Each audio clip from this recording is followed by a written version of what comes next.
I'm giving this chest of drawers that I found on Facebook Marketplace a much needed makeover. It's previously painted and there's just a lot of chips all over it. The paint's coming off, the veneer's coming off. Um, it's just been used. It's probably painted, a couple years ago. So by that time, just life happens. There's wear and tear. So I'm going to have to remove this paint and fix it up. For this project, I decided to go with Green Ease Strip and Clean. It's a all soy based, it's like an all natural furniture stripper. Now it does take a lot longer to remove the paint, but you can use it indoors and as long as you have a little bit of ventilation, you don't have to like wear a mask. So here it is after an hour and a half. I did add just before I started recording, I added another layer. I don't know if that'll help or not, but it's coming up in some spots and then, not so much in other spots. So I'm gonna keep it on there and we'll see how long it takes. But I'm hopeful. Okay, I'm at the 2 hour point. So this is just one half an hour later. And look at it. Yay, yay, yay. Okay, I'm so happy. This makes me so happy. So 2 hours, because it means it's gonna come off with ease. If I could just get these spots to raise. Hopefully they will. I think they will. Definitely. I'm just gonna keep it on for longer. Okay, I'm almost at the 4 hour mark. And it's looking super good. I don't want to take it off. I still see these spots. And if I just don't want to have a hard time pulling it off. So what I'm going to do, I'm just going to touch this up right here. Where I see it's having a little bit of, it's not really coming up. Yeah, I think I got every little spot. So I'm going to leave it for probably an hour more.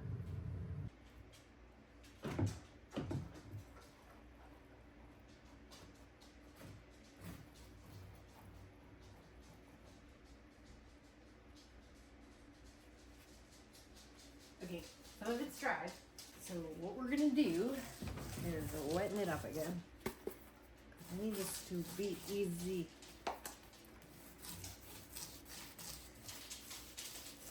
That did not come off.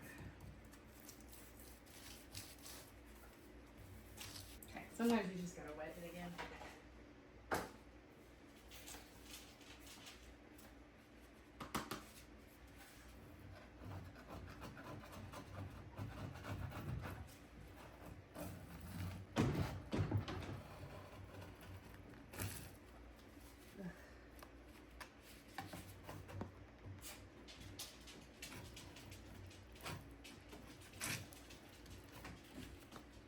So it's coming off easy, but not easy.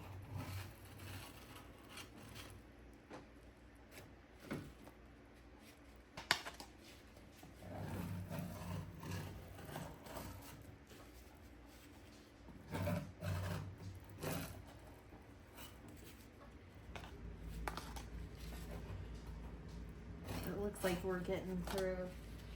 There's that layer of stain and shellac also. So we are going through a couple layers here.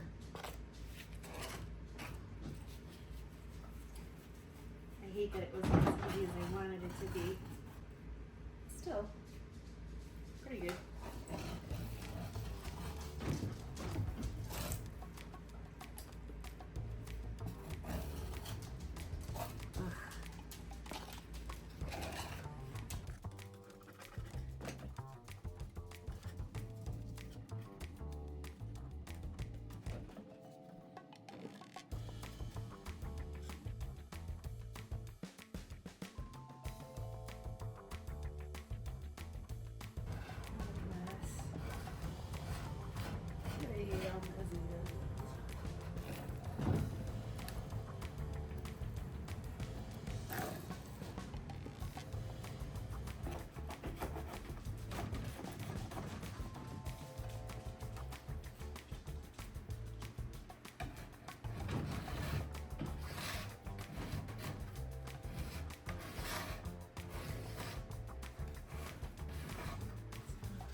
veneer. Oh no.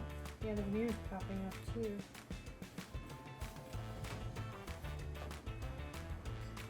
Now I'm gonna use that.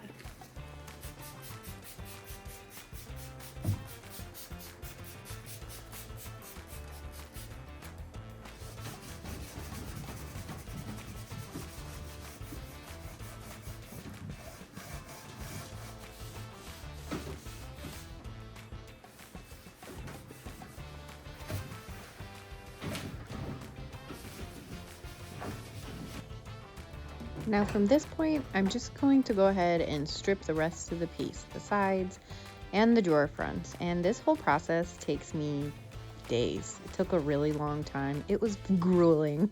I'm not even going to show it because I was kind of miserable the whole time. Once I had all the paint off and everything was really clean, then I was able to fix this veneer.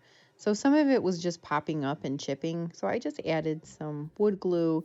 I put it together. Once the wood glue, and I had it clamped and I left it for a couple hours. Once all that was dry, then I was able to add some wood filler to it. And once that was dry, I just sanded it flush.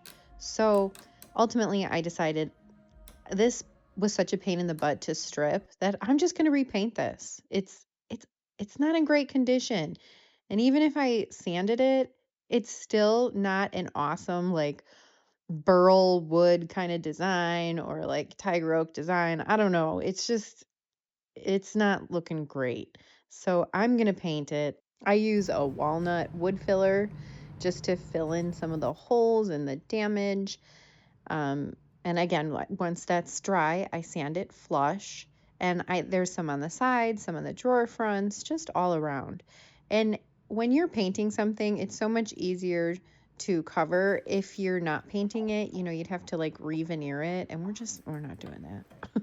So I'm going to use Dixie Belle's bonding broth as my primer on this because this is definitely going to be a bleeder. There are so many layers of stain on this too, and cleaning it, I could just keep cleaning it and cleaning it and cleaning it, and stain kept coming up. So I have to add a primer to this. And the Dixie Belle Bonding Boss, I really like it. I added 3 coats to it. Just usually you add 2, but I added 3 just in case, just to make sure it was completely covered.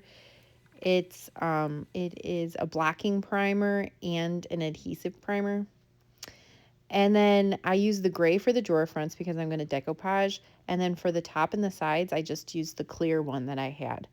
So it looks like I didn't prime it, but I did. It's just clear. And then I mixed up this color. And I'm not even going to talk about the mixture that I did because... Okay, so what's happening here is I don't love this top. I don't love the top.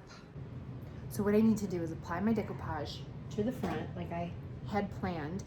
And then once that's up, I'll have a better idea of what I'm gonna do to this top. I think I know I'm gonna just switch the color, but I wanna be sure. So I'm gonna tape it off and leave it alone and think about it overnight. And then I'll come back to it. Some serious creases. So this decoupage paper is one of those fiber papers from Redesign with Prima, and you can either steam it out or you can use an iron on really low heat. My settings were really low, and I felt like it was just taking too long, and I got impatient, so of course I raised the settings, and I'm sure you can guess what happened next. No, no! I burned it. I just ruined my decoupage paper.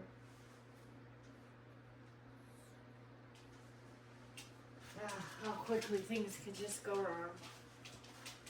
Band-aid work. Unbelievable. I do not know how I will band-aid this one.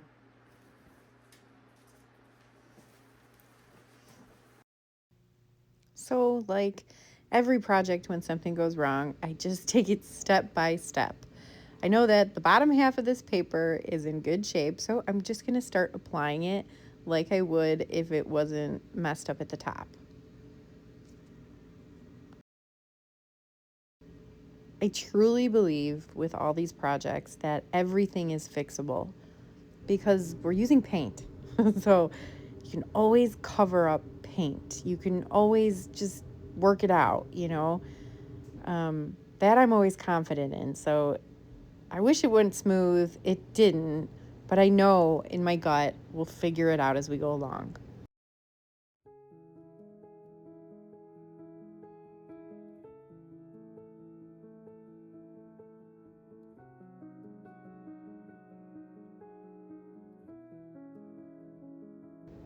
So this is the part where I really have to figure it out. When you burn this kind of paper, it bunches up and you really can't fix it. It's really hard to fix. So I know that one side of the paper is in good condition and the other isn't. So I can work with that one side and try to line Alice up. So once I do that, then I need to use some scissors and just start cutting in the right spots.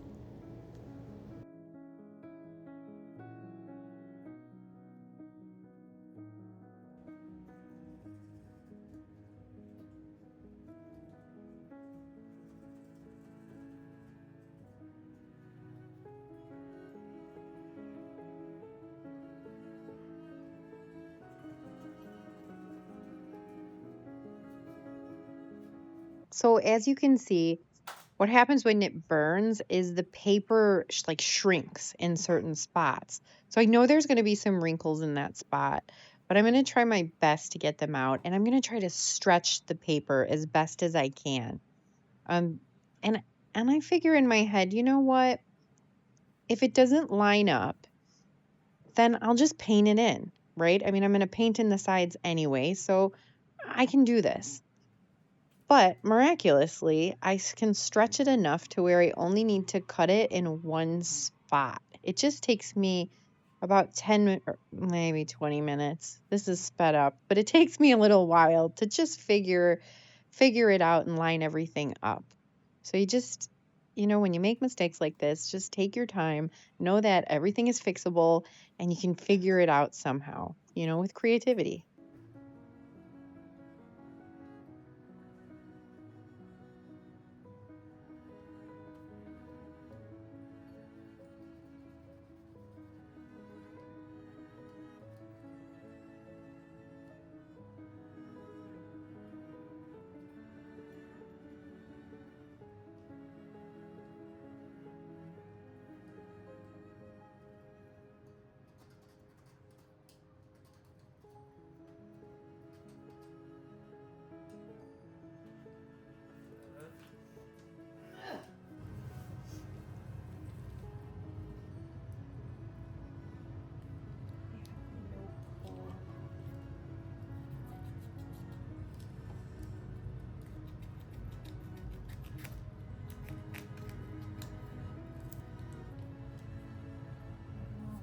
Nicely.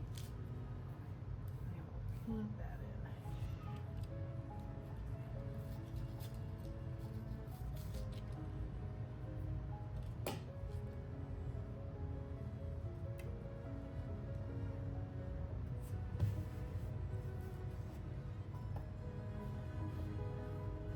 Little wrinkle there.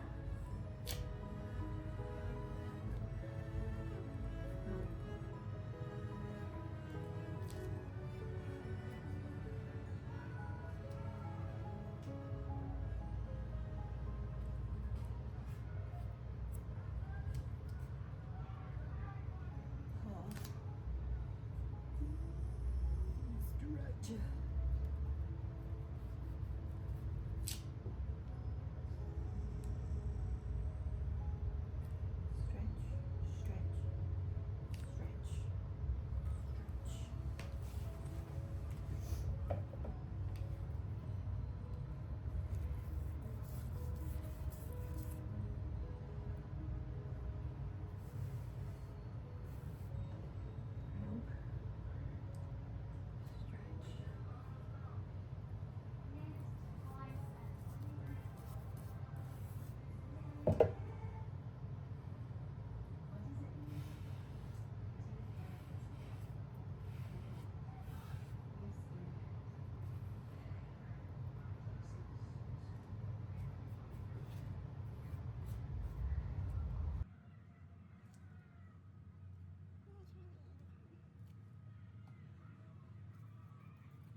baby off.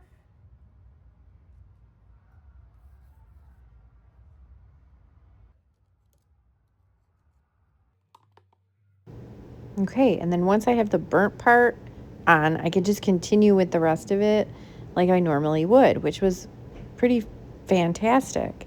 Kind of worked out. So once I wait like a couple hours for this for the water-based sealer to dry underneath, and then I go over the top and I just put my water-based sealer over the top to glue it. Okay, so for this, I see something like this or like this. We're gonna do some layers, so either color will work. This is just our base color. I'm gonna go with the antebellum blue here. And you know, for my base layer, I really don't use water. Normally you see me spraying water to get a good finish, but we're trying to blend this. We're trying to blend the paper, so I really don't have to spray the water. And here we go. So the colors look very off, but once it dries, it's gonna dry dark, and we're gonna, like I said, we're gonna add layers. If I have to add some navy blue or caviar in there, I'll do that later, but I wanna cover this, and this is how we do it.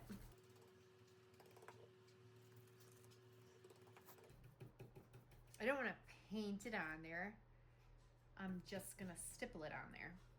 That is gonna give us a way better finish. Okay, so just by doing this, I already know that I'm definitely gonna need my navy blue. As I look at these colors, I still see some blue here. I mean, I can just go ahead and cover that with blue. Doesn't really matter. But look, I left a little gap here because I see some green here. So let's start adding some green. I have a light green and a dark green that I'm gonna work with for this, but I think we'll just go with the light green for now. You can use the same brush, or you could grab a new brush. Oh no, my weeping willow's dry. Because I didn't close it properly. What a waste. Even just that tiny bit amount could paint. That's so much paint. Could have painted a lot. What a shame. But I do have another container somewhere. Okay, so new container. This is weeping willow. Is it going to be the exact match of the green? No, but that's okay. It's still going to look really good. Remember, this is just my base coat. We're going to paint stuff out. But yeah, so I just need I need a background, basically. And then down here, I think I'm going to go ahead and use my next color because it's looking kind of different colorish. Can you see it? Like we need a fresh color. Okay, and I am actually going to use the same brush for this. Oh my god. My paint is clumpy because I didn't close it properly again. That's my toxic habit, right? Ugh. Acting like I have a never-ending supply of paint, but I don't. I really don't.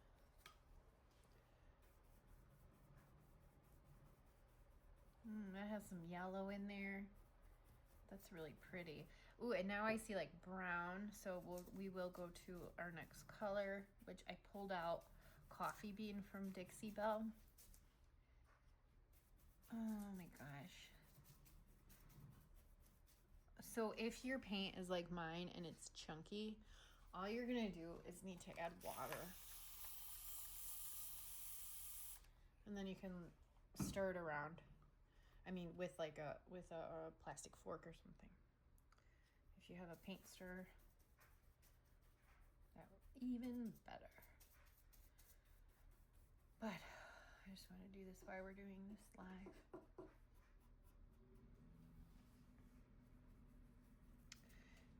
icy brown. I am gonna use a different brush for the brown. So this is coffee bean. It's super dark brown. But if you see, this almost looks black, so it'll work fine. And what either I'm gonna draw the rest of that or paint it, or I'm going to use a transfer. I found I had a transfer of some mushrooms, but I don't know if it's too, what's the word, cartoonish? We'll have to see when I'm all done painting this part.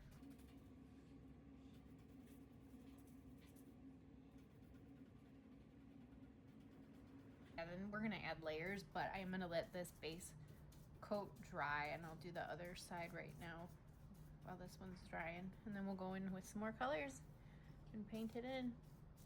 But yeah, so far that's my backdrop. That's my background, my first layer. It looks ugly before it looks pretty. Okay, and now I'm gonna add my paint blue. It is just like a teeny tiny tint of blue for up here. And then anywhere where I see like white that I want to pull over here, I'll just use the paint blue instead of white. See, it's just a hint, a tint, a tiny bit of blue. Oh, I don't know why I did that.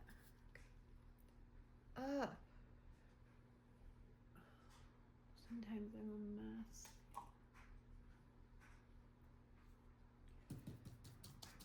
It's actually quite similar to my gray base.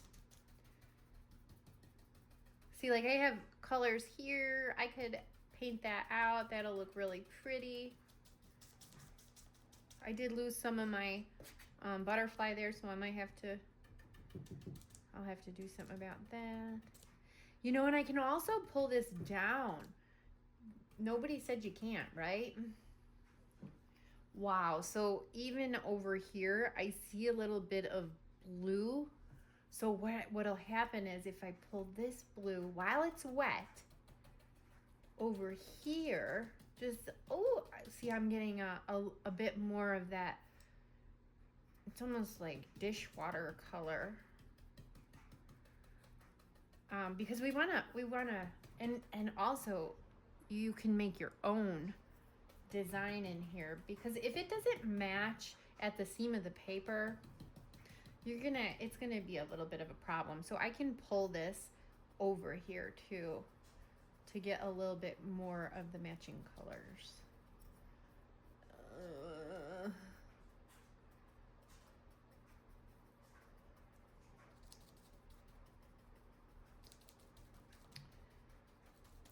All right. You know, I might not even, like, I might bring this. No, I'm not going to.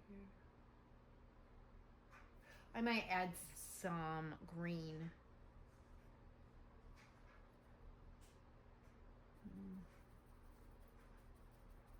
No. Yeah. It's because it's like muddy, you know? Add a little bit of this over here.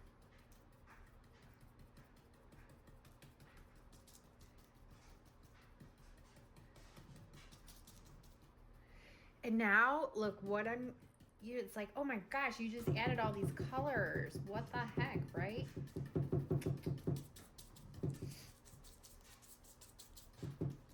But check this out.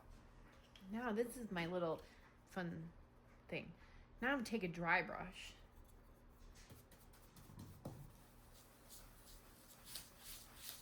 And let's see. That looks pretty good. So you kind of have to see the future. You have to look a little bit forward in your brain when you're doing this. Okay, that's pretty. Now I'm gonna wait for the rest of this to dry, and then we're gonna come back. But can you see where I'm going with this already? It's going somewhere.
And now for the front legs and the top, I'm going with coffee bean. It's a really dark brown color, and I think it's just going to be gorgeous. For the rest of that, like the trim there, I'm going with just muscadine wine. It is, I think it'll bring out all the little red tones in the decoupage paper. There's a lot of blues in there, but instead of going that route, I want to take this somewhere totally different where I want to make those reds in the papers pop. And I think that the muscadine wine on the trim will help do that. And then the sides have like, you can see some of that old stain underneath the coffee bean on the sides. So I'm using this furniture transfer to cover that. And it's also going to add a lot of extra interest since the front is so busy. It won't leave the sides being so plain. You know, it'll kind of even it out, giving it that extra thing that it needs on the sides. And then I'm using my Dixie Belle's Clear Coat and Satin in my paint sprayer to seal the entire thing. After I burnished with my little pad, I burnished the transfer.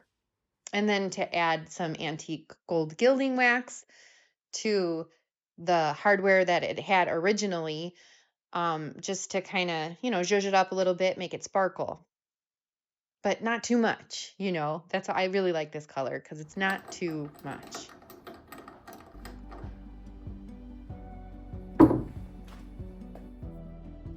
And here's a quick reminder of what we started with. And then here it is today. I feel like me and this piece had a lot of we had a lot of trouble with the furniture stripper and the burning of the paper, but I feel like when that happens sometimes, it comes out and it turns out to be the most rewarding. I absolutely love this piece. I would love to know what you think. Let me know down in the comments, and I will see you next time.